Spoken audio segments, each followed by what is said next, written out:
جی السلام علیکم ناظرین، بریکنگ نیوز میں داؤن شرازی کی ایک اور اہم ایپیسوڈ کے ساتھ میں آپ کا ہوسٹ سید داؤن شرازی حاضر خدمت۔ ناظرین، آج پھر وفاقی دارالحکومت میں گہما گہمی رہی اور وزیر اعظم عمران خان کی جانب سے ان کے اتحادیوں کو زورانہ دیا گیا، اور یہ زورانہ جو تھا یہ دیا گیا جناب وہیں پہ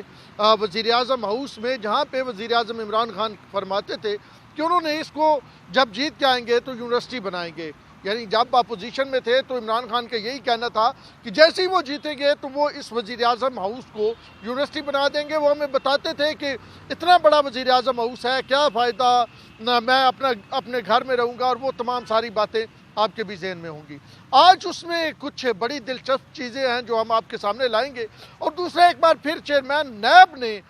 جو ہے وہ اگر آپ کہیں کہ ڈائریکٹلی حملہ کیا ہے، اور انہوں نے یہ کہا ہے کہ وہ لوگ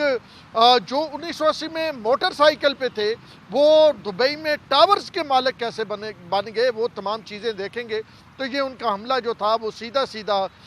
جو اسحاق ڈار کی جانب تھا۔ اس تمام معاملے کا ہم پس و منظر دیکھیں گے، اور پھر آپ کو یہ بھی بتائیں گے کہ کیسے اسحاق ڈار کو انٹرپول کے ذریعے حکومت نے کہا واپس لے کے آئیں گے، اور پھر حکومت لا نہیں سکی، اور احتساب کا جو نعرہ ہے وہ کس حد تک مکمل ہو رہا ہے، اور کیوں حکومتی جو ترجمان ہے، جب میڈیا پہ بڑا فرینڈلی میڈیا ہے آج کل ان کے لیے، جب میڈیا پہ احتساب کے حوالے سے یہ کہا جاتا ہے کہ جی احتساب تو آپ 2.5 سال سے کر رہے ہیں، آپ نے اس میں ریکوری کتنی کی؟ آپ اگر دیکھو تو آپ نے ججز کی جاسوسی کی، ریکوری کتنی کی؟ تو وہ جناب شہباز گل جیسے جو ترجمان ہے وہ پھر اٹھنا بہتر سمجھتے ہیں، اور وہ جناب پروگرام چھوڑ کے مائک اتار دیتے ہیں، اور وہ کہتے ہیں کہ جی ہم نہیں بولیں گے۔ یہ کئی پروگراموں میں ہو چکا۔ بہرحال سب سے پہلے آتے ہیں آج جو اہم ایونٹ